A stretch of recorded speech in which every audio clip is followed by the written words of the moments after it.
سبيل الدموع سبيل مريح تنهدى يا صاحي كي تستريح. السلام عليكم ورحمة الله وبركاته.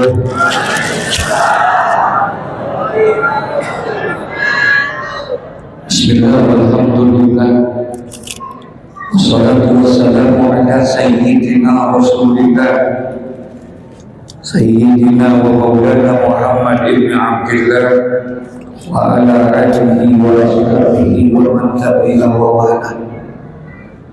Mawaktu para ulama, para habaib, para kiai yang sangat saya hormati dan muliakan, segenap para asatidzah, para tokoh masyarakat, para orang-orang tua, kita doakan guru-guru kita panjang umur, amin, sehat walafiat, amin, diberikan keistiqomahan untuk membimbing kita, amin, agar selalu dekat kepada Allah, cinta kepada Rasulullah, amin, amin ya rabbal alamin. Bil khusus akhi dan mahbub guru kita Pak Kiai Ahmad Fikri Insi, Ketua DKM, saudara kami, sahabat kami yang mukarram Pak Kiai Sarani, para asatidzah lainnya, Bapak Lurah, ada Pak Lurah tadi ya?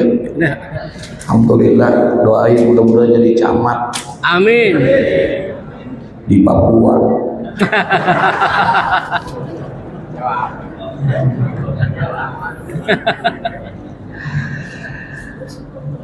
Hadir pula perwakilan daripada Polsek Sanggerahan yang sangat saya hormati, Bapak RW, sahabat kami. Alhamdulillah hadir juga Bapak Haji Teguh, segenap para hadirin hadirat yang berbahagia. Saat ini udah jam 10 lewat 15 menit. Jadi demikian yang bisa saya sampaikan.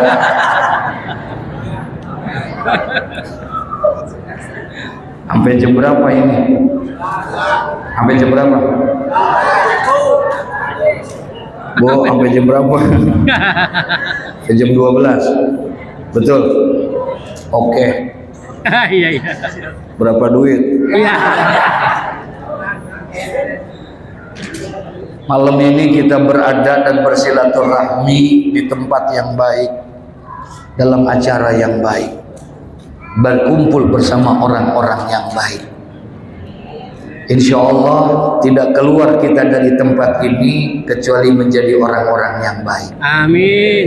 Amin ya rabbal. Tempat yang kita duduki saat ini, inilah tempat yang paling terbaik yang ada di muka bumi ini. Sahabat pernah bertanya kepada Rasulullah, ya Rasulullah, tempat apa yang paling baik yang ada di muka bumi ini? Kemudian Rasulullah menjawab, khairul biqa masajiduha. Sebaik-baiknya tempat adalah masjid. Insya Allah. Kemudian acara kita, acara yang baik. Yang pertama memperingati maulidnya Nabi kita Muhammad sallallahu alaihi wasallam.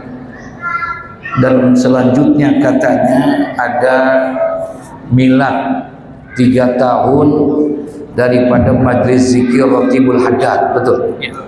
Mudah-mudahan keberkahan buat kita. Amin. Amin ya rabbal alamin. Tadi sebelum saya kesini, saya ada 2 pengajian. Ada 2 masjid kita mengaji. Salah satu kitab yang dibaca adalah kitab yang ditulis oleh Al-Imam Syekh Zainuddin Al-Malibari, yaitu kitab klasik yang sering dibaca di pondok pesantren. Nama kitabnya Irsyadul Ibad ila Sabilir Rasyad. Di dalam kitab itu diceritakan ada satu kisah Di zaman terdahulu, yaitu di zaman Nabi Musa alaihi salam. Di zaman Nabi Musa alaihi salam diceritakan tentang ada seorang anak muda, yang dimana anak muda ini hari kehariannya selalu berbuat dosa dan berbuat maksiat. Kerjaannya maksiat, pagi, sore, siang, malam, tiap hari maksiat.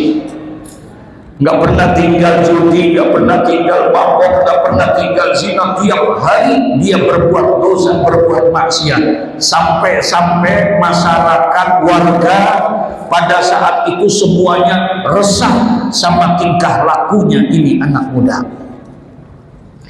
Resah masyarakat, bahkan masyarakat menjuluki anak muda itu dengan julukan sampah masyarakat. Orang kalau udah dijulukin sampah, bagus apa jelek? Halo? Assalamualaikum. Orang kalau udah dijulukin sampah masyarakat, bagus apa jelek? Ini anak muda, masyarakat, warga resah sama tingkah lakunya dia. Termasuk Nabi Musa, ini anak muda sampai-sampai dijulukin sampah masyarakat. Nggak ada yang demen sama dia. Ternyata Syekh Zainuddin Al-Ghalibari tulis dalam kitabnya itu, ini anak muda umurnya pendek, meninggal dunia, ini anak muda. Ketika anak muda ini meninggal dunia, warga bingung, masyarakat bingung, ini jenazah apa perlu kita hormatin atau tidak? Jenazah anak muda yang tukang maksiat ini, jenazah anak muda yang meresahkan warga dan masyarakat ini, sampah masyarakat ini, perlukah kita hormati jenazahnya? Perlukah kita mandikan dia? Perlukah kita kafankan dia? Perlukah kita kuburkan dia sebagaimana jenazah-jenazah yang lainnya? Ataukah kita buang saja ke laut supaya jenazah itu dimakan oleh ikan-ikan yang ada di lautan? Berebut nih Nabi Musa dengan masyarakat, dengan warga. Akhirnya diputusin. Apa putusannya? Ini jenazah tidak perlu kita hormatin, karena jenazah ini sampah masyarakat, karena jenazah ini tidak pernah berbuat baik. Dia meresahkan kita. Cukup sudah, jenazah ini nggak perlu dimandiin, nggak perlu dikafani, nggak perlu dikuburin, buang saja ke laut biar habis dimakan oleh ikan-ikan yang ada di laut. Tuh, ini jenazah nggak pakai dihormatin, langsung dibuang. Akhirnya sepakat semuanya, baik kalau begitu kita putuskan jenazah ini kita buang ke laut. Nah, ketika jenazah ini mau dibuang ke laut, jenazah ini sudah siap-siap pengen dibawa, diangkat, pengen dibuang ke laut. Tiba-tiba Allah berfirman kepada Nabi Musa. Apa kata Allah Subhanahu wa ta'ala? Ya Musa, mandikan jenazah itu, kafankan jenazah itu, dan kuburkan jenazah itu. Kata Nabi Musa, mohon maaf ya Allah,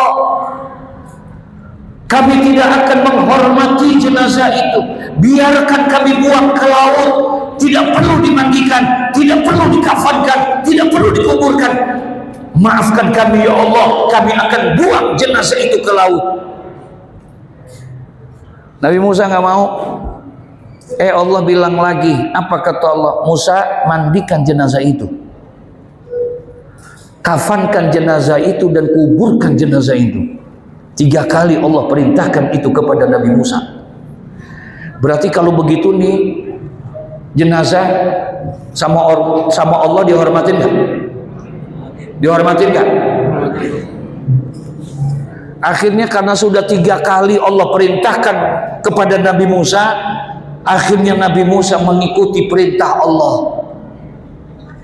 Kata Nabi Musa kepada umat dan kepada masyarakat, ayo, Allah telah berfirman kepadaku, perintahkan kepadaku 3 kali. Allah perintahkan, mandikan jenazah itu, kafankan jenazah itu, dan kuburkan jenazah itu.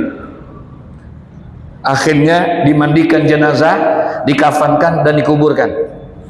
Tapi tidak disolatkan, karena salatul janazah adalah syariatnya Nabi kita Muhammad SAW. Jadi hanya dimandikan, dikafankan, dikuburkan, rapi dah.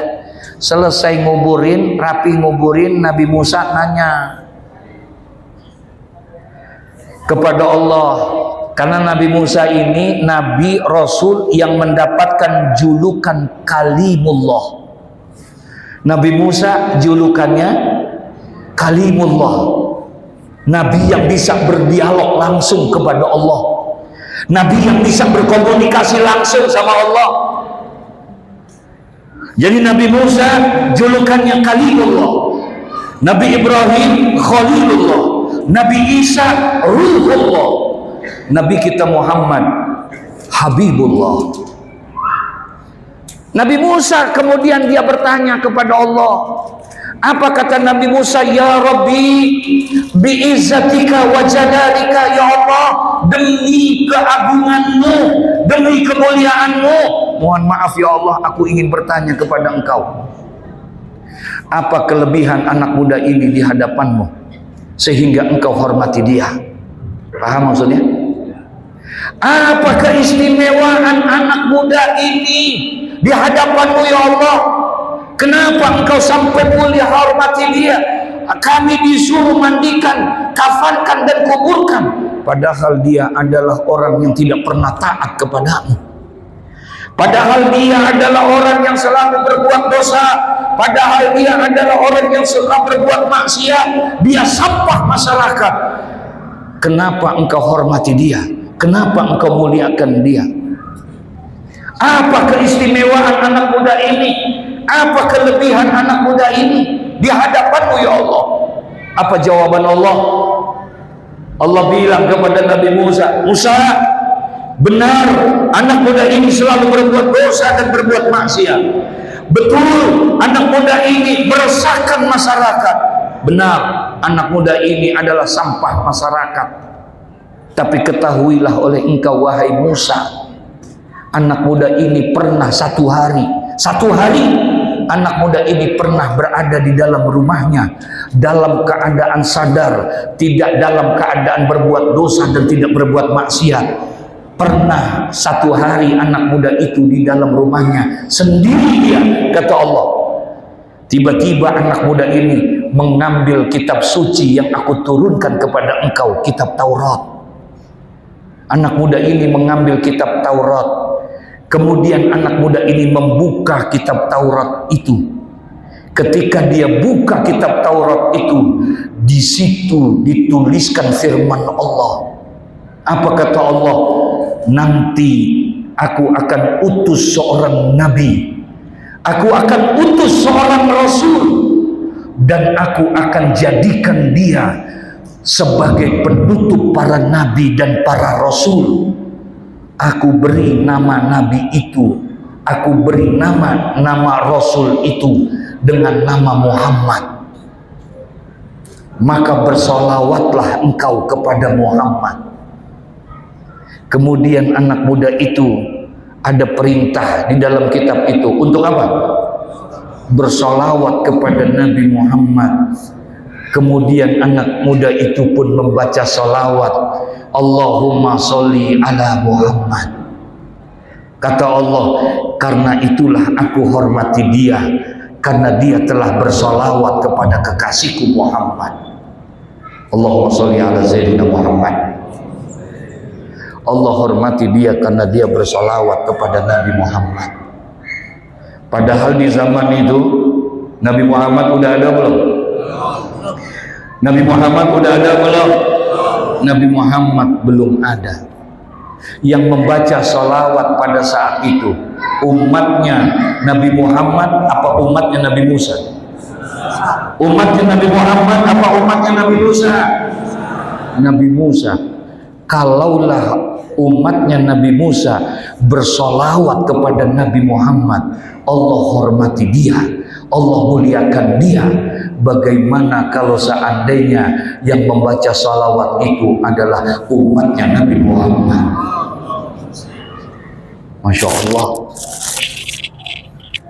Makanya bersyukur kita, mudah-mudahan masjid zikir ini terus akan Allah berikan keistiqomahan. Amin. Beruntung kita kalau di kampung kita masih ada majlis-majlis zikir. Beruntung kita. Kenapa? Karena majlis zikir salah satu peredam murkanya Allah. Salah satu yang meredam murkanya Allah adalah zikir, saudara. Allah sebetulnya, mohon maaf nih, Allah sebetulnya udah pengen banget turunin azab nih di muka bumi. Sebetulnya Allah udah pengen benar turunin azab di muka bumi ini, karena udah muak ngeliat tingkah laku manusia. Allah kalau bicara kesel udah kesel banget, Pak. Halo? Ini ada orangnya pakai ke sini. Kalau bicara kesel mah Allah udah kesel banget, udah gedeg, tahu gedeg. Allah udah pengen turunin azab karena ngelihat tingkah laku manusia yang udah begitu sedemikian rupa beraninya sama Allah. Kemunkaran terjadi di mana-mana, maksiat merajalela di mana-mana. Betul? Allah udah murka. Allah pengen turunin. Al-Imam As-Sayyid Ahmad Al-Hashimi tulis di dalam kitab Mukhtarul Ahadits An-Nabawiyah, ada satu hadis qudsi firman Allah dituliskan dalam kitab itu. Allah berfirman, apa kata Allah? Inni la ahimmu bi ahlil ardi azaban. Nih, saking marahnya Allah. Kata Allah, ini la ahimmu ahli bil ardi azaban. Terkadang aku pengen tumpahkan saja ini azab di muka bumi ini, kata Allah. Terkadang aku pengen tumpahkan ini azab di muka bumi ini, kata Allah. Saking apanya?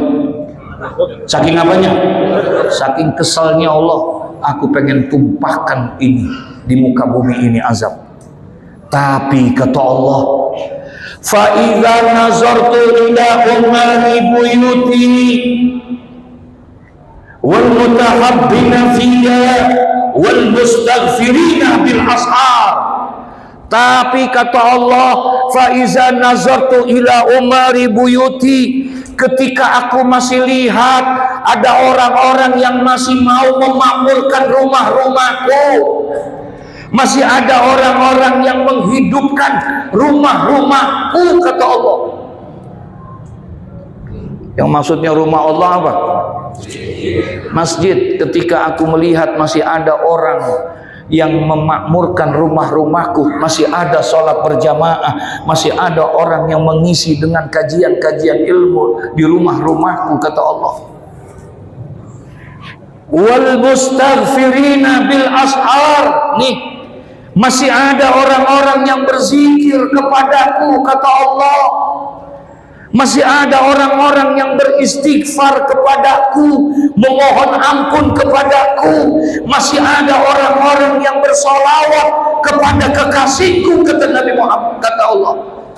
Ketika aku lihat masih ada orang yang memakmurkan dan menghidupkan rumah-rumahku, masih ada orang-orang yang berzikir, menyebut-nyebut asma min asma'illah, menyebut-nyebut istighfar, memohon ampun, dan dia bersolawat kepada kasihku.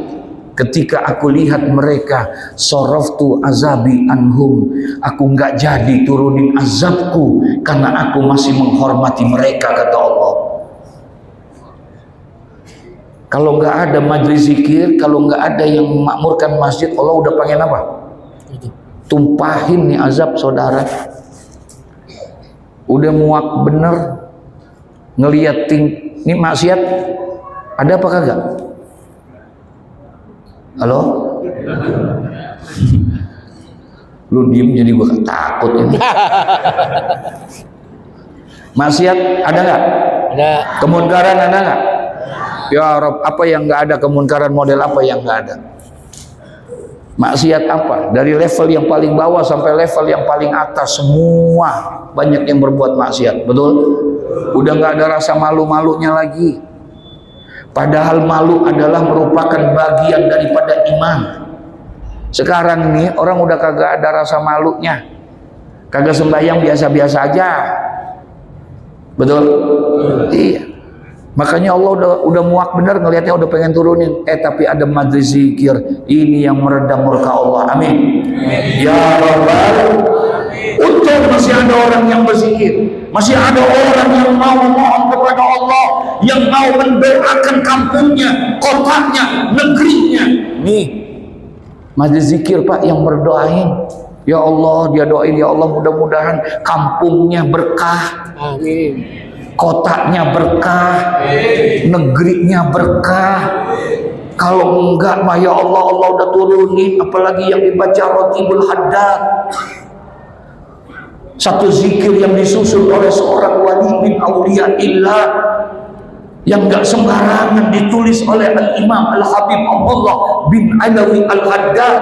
Sampai-sampai zikir ini melebihi daripada zikir wirid ratib yang disusun oleh gurunya Al-Imam Al-Habib Abdullah bin Alawi Al-Haddad. Lebih masyhur ini Pak. Padahal gurunya itu bikin zikir. Al-Attas, Al-Habib Umar bin Abdurrahman Al-Attas, guru daripada Al-Imam Al-Habib Abdullah bin Alawi Al-Haddad.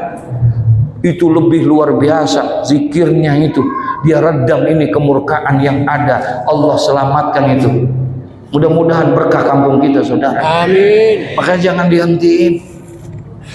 Ya, insya terus kita berjalan. Zikir ini kita kumandangkan untuk meredam murkanya Allah Subhanahu wa Ta'ala.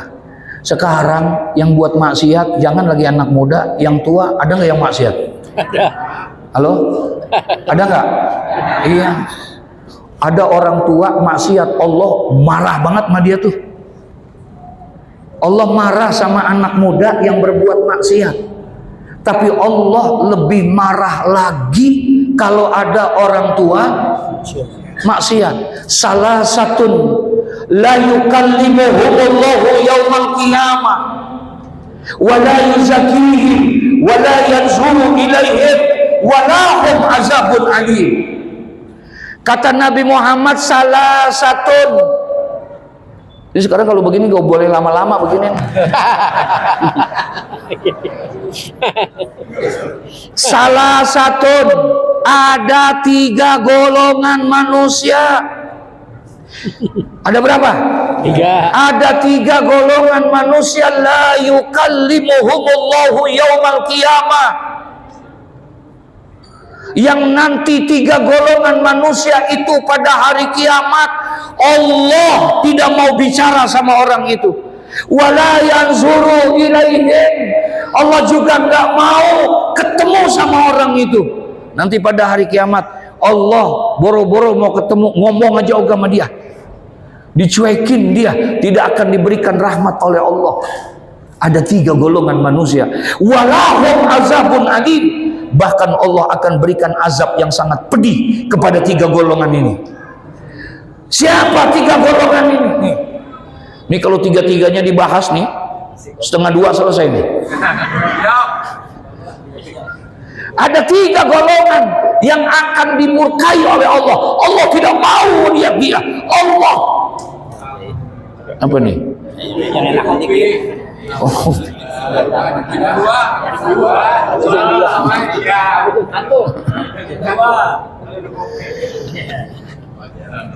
Ada susu apa ya?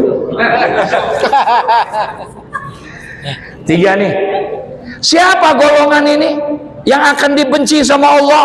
Allah tidak berikan rahmat sama dia. Allah akan cuekin dia. Allah akan berikan walahum azabun alim. Allah akan berikan azab yang sangat pedih kepada 3 golongan ini. Siapa? Yang pertama, yang tadi itu, Syekhun Zani. Orang tua yang udah tua masih berbuat maksiat. Allah benci banget sama dia tuh. Kalau ada orang tua masih suka berbuat maksiat, umur udah 70, rambut udah pada putih, jalan juga udah miring, tangannya udah gemeteran tangannya. Tapi kalau banting kartu kenceng banget. Ada yang model begitu? Ada. Ya. Mana orangnya? Tuh, saya konsani. Orang yang tua tapi masih suka berbuat maksiat. Kalau ada anak-anak muda berbuat dosa, berbuat maksiat, anak muda yang jiwanya masih membara, syahwatnya masih luar biasa, kemudian dia berbuat dosa, dia berbuat maksiat, Allah marah sama dia. Tapi Allah akan jauh lebih marah sama orang tua yang berbuat dosa. Ada orang tua ibadah, Allah senang. Kalau orang tua ibadah pantas apa kagak kira-kira ya? Pantas. Hah? 2 minggu lagi. Ya. Kalau ada orang tua ibadah, Allah senang. Tapi Allah jauh lebih senang kalau ada anak muda yang beribadah. Tuh. Anak muda, saudara, dia ibadah, dia kumpul, dia zikir.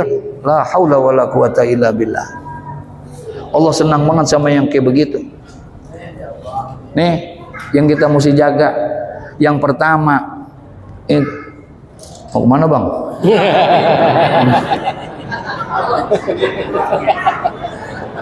Enggak, kalau mau pulang ayo bareng yuk.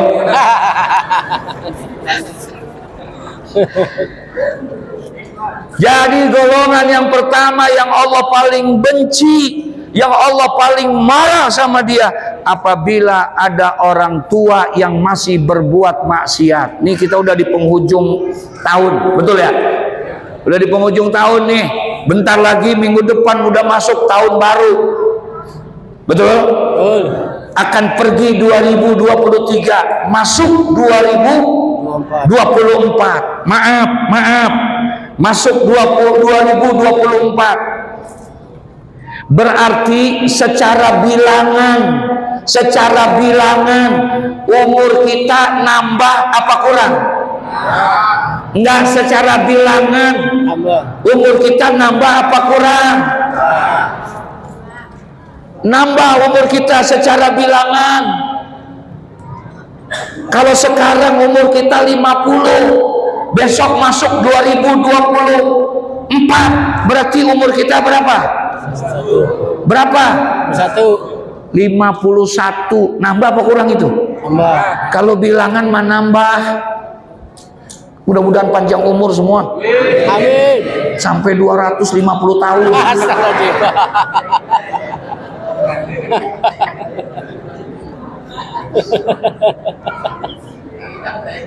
Secara bilangan umur kita nambah. Tadi 50 jadi 51. Yang 60 jadi 61, nambah bilangannya. Tapi secara jatah hidup kita di hadapan Allah semakin berkurang apa semakin bertambah? Kurang. Semakin berkurang apa semakin bertambah? Kurang. Nih, semakin berkurang umur kita, saudara. Makanya syukuri nikmat kita. Allah panjangkan umur karena Allah masih sayang sama kita. Amin. Amin. Ya Rabbal Amin. Alamin. Tuh, yang pertama Allah benci sama orang tua yang berbuat maksiat. Yang kedua, golongan orang yang paling dibenci sama Allah, Allah murka sama dia, marah Allah. Siapa? Wal malikul kazzab, pemimpin yang tukang bohong. Halo? Ini kalau ngomong pemimpin kayaknya lu pada takut banget sih. Saya sih lagi mau nyampein hadis. Kata Nabi, Allah benci sama 3 golongan. Yang pertama orang tua yang maksiat. Yang kedua Allah benci sebenci-bencinya. Allah nggak mau ketemu sama dia. Allah nggak mau jumpa sama dia. Allah nggak mau ngomong sama dia. Siapa? Wal malikul kazab. Pemimpin yang suka berdusta.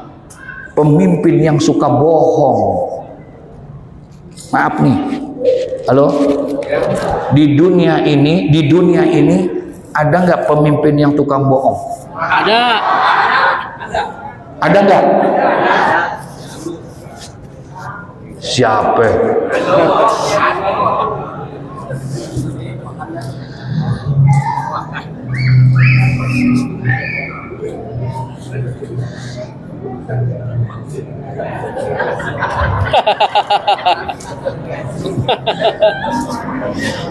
Ada iklan.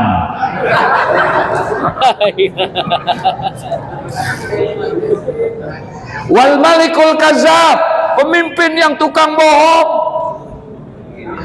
pemimpin yang suka mengkhianati rakyatnya, pemimpin yang suka menzolimi umatnya. Allah marah sama dia. Makanya mudah-mudahan tahun depan ada pemimpin-pemimpin yang lebih baik lagi kita. Amin. Amin ya Rabbal. Nah, ini eranya sekarang Pak. Jangan sia-siakan besok. Suara bapak menentukan, suara ibu menentukan. Jangan sekali-kali golput. Manfaatkan suara itu untuk memilih pemimpin. Kalau perlu kita istikharah terlebih dahulu, minta petunjuk sama Allah. Jangan sampai salah. Tanamkan tuh di dalam diri kita. Kalau mau milih mah siapa aja boleh. Betul. Ini negara demokrasi. Silakan, tapi perlu kita istikharah. Yang menentukan kita, suara kita jangan sia-siain. Tanamkan ini Pak, jangan sampai luntur iman kita. Betul? Halo? Siapin pertahanan kita. Sekarang lagi banyak gerakan-gerakan nih Pak.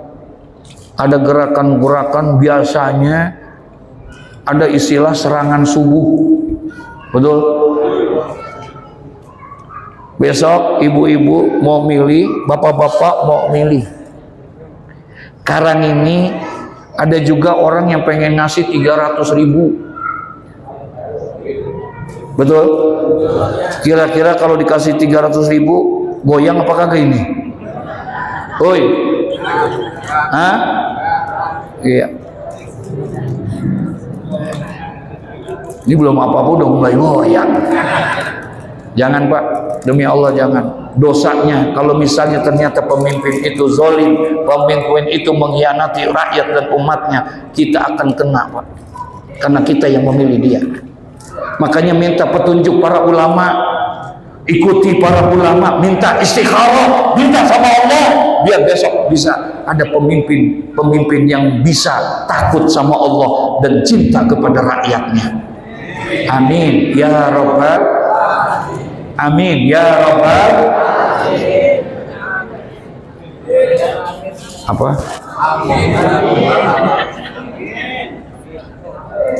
Pokoknya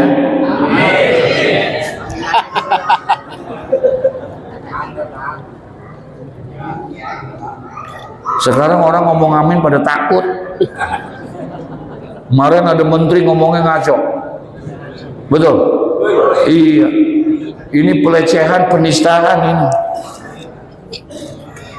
Saya sih denger aja, saya lihat aja tuh di YouTube-nya tuh. Saya bilang, waduh kurang ajar ini. Pantas kalau MUI marah, pantas kalau para ulama marah, karena ini merupakan sebuah penistaan.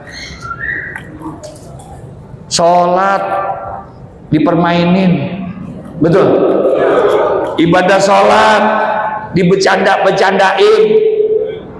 Nggak ada ibadah yang paling dicintai sama Allah kecuali sholat. Ibadah yang paling disenangi oleh Allah adalah sholat. Makanya nanti amalan pertama yang dihisab adalah apa? Sholat. ibadah yang paling disukai sholat. Allah marah kalau sholat ini dipermainkan. Makanya Allah haramkan pintu surga buat orang yang meninggalkan sholat. Nih Allah paling benci kalau ada orang yang mempermainkan sholat, orang yang melecehkan sholat. Karena ibadah sholat adalah ibadah yang paling disenangi oleh Allah. Abdullah ibnu Mas'ud pernah datang kemudian menanya kepada Rasulullah. Apa kata Abdullah ibnu Mas'ud? Ya Rasulullah, ayul a'mali ahabbu ilallah. Ya Rasul, amalan apa yang paling disenangi oleh Allah? Amalan apa yang paling disukai oleh Allah? Faqala Nabi sallallahu alaihi wasallam. Kemudian Nabi menjawab ketika Nabi Muhammad ditanya amalan apa yang paling disenangi oleh Allah. Kemudian kata Nabi, as-salatu ala waqtiha. Sembahyang yang paling, amalan yang paling disenangi oleh Allah adalah sholat 5 waktu pada waktunya. Tuh amalan yang paling disenangin. Kemarin dilecehin, sekarang ini kata dia, kata Menteri Zulkifli Hasan, apa katanya? Sekarang ini ada orang karena saking cintanya kepada Pak Prabowo itu sampai-sampai kalau sembahyang ketika siratal ladzina an'amta 'alaihim ghairil maghdubi 'alaihim waladdallin. Kata dia saking cintanya dia kepada Prabowo, diem kagak mau ngomong amin.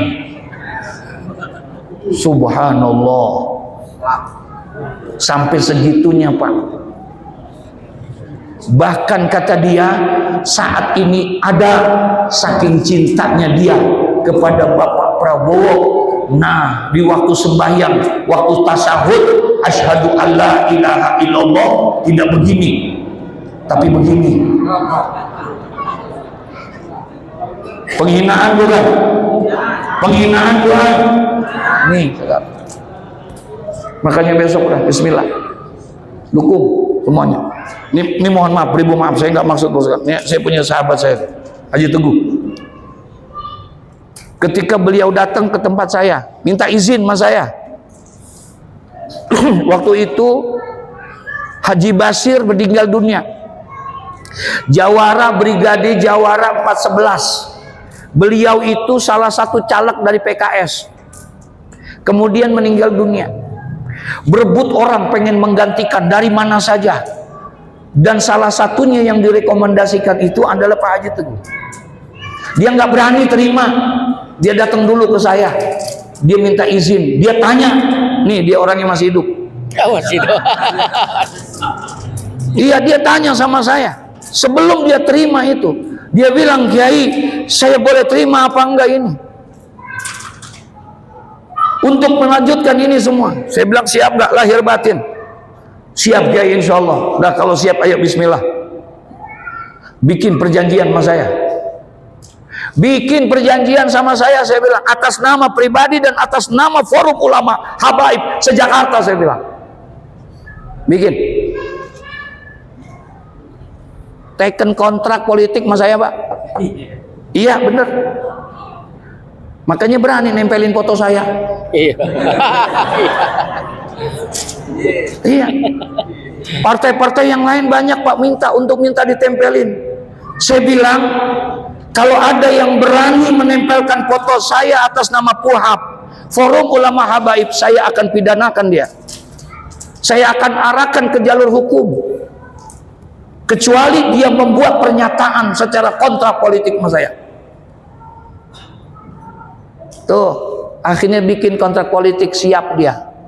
Kalau jadi berjuang terus sama para ulama, para ini untuk membangun dan membela daripada warga masyarakat, khususnya umat Islam. Amin. Amin. Kalau enggak, dia mengkhianati misalnya, kalau jadi besok dia kagak jalanin, kita turunin. Iya. Betul? Iya. Dah, doain mudah-mudahan Allah berikan keberkahan buat diri. Dah, bismillah, kita perlu wal malikul kazzab. Allah murka sama orang tua yang suka maksiat. Allah juga murka sama orang pemimpin yang suka berbuat apa? Bohong. Dah, yang ketiga, udah setengah satu. Ya. Yang ketiga yang paling Allah benci, siapa dia? Kalau yang pertama tadi orang tua yang masih suka, yang kedua penguasa pemimpin yang ketiga nih Allah benci. Kata Nabi Muhammad, wa'ailun mustakbirun. Allah benci sama orang miskin yang sombong. Udah miskin, Sombong. Allah gedeg banget Allah sama dia nih. Miskin, sombong. Kalau ada orang kaya sombong, Pantes. kagak juga. Kagak boleh sombong, adalah hak Allah. Kita nggak boleh sombong. Ini ada orang sombong, sombong karena hartanya, sombong karena jabatannya, sombong karena ilmunya. La ilah, saking sombongnya jalan kakinya kagak nampek di bumi.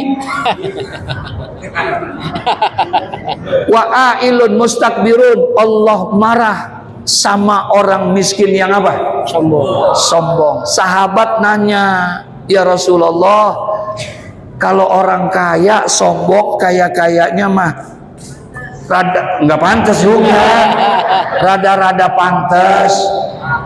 Ada yang disombongin, ada, betul ya, Bang? Abang kenal sama dia, ngapa emang sombong amat dia? Dia mah sombong pantas, emang rumahnya gede, betul. Dia mah sombong pantas, emang duitnya banyak, mobilnya bagus. Lu duit Kagak gablak. mobil Enggak ada. rumah, apa yang lu mau sombongin? Nah, sahabat nanya, ya Rasulullah, maksudnya orang miskin yang sombong itu apa? Kata Nabi Muhammad, bataral haq, orang yang miskin sombong adalah orang yang sudah miskin di dunia, susah hidupnya di dunia, tapi tidak mau ibadah kepada Allah. Hidupnya udah susah, miskin, tapi nggak mau pernah sembahyang, nggak pernah ibadah, nggak pernah ngaji. Itulah yang dikatakan Nabi, orang miskin sombong. Ada berapa tuh? 3. Orang tua yang maksiat, orang pemimpin yang suka bohong, yang ketiga orang miskin. Jelas tidak? Jelas tidak? Kalau udah jelas, assalamualaikum warahmatullahi wabarakatuh.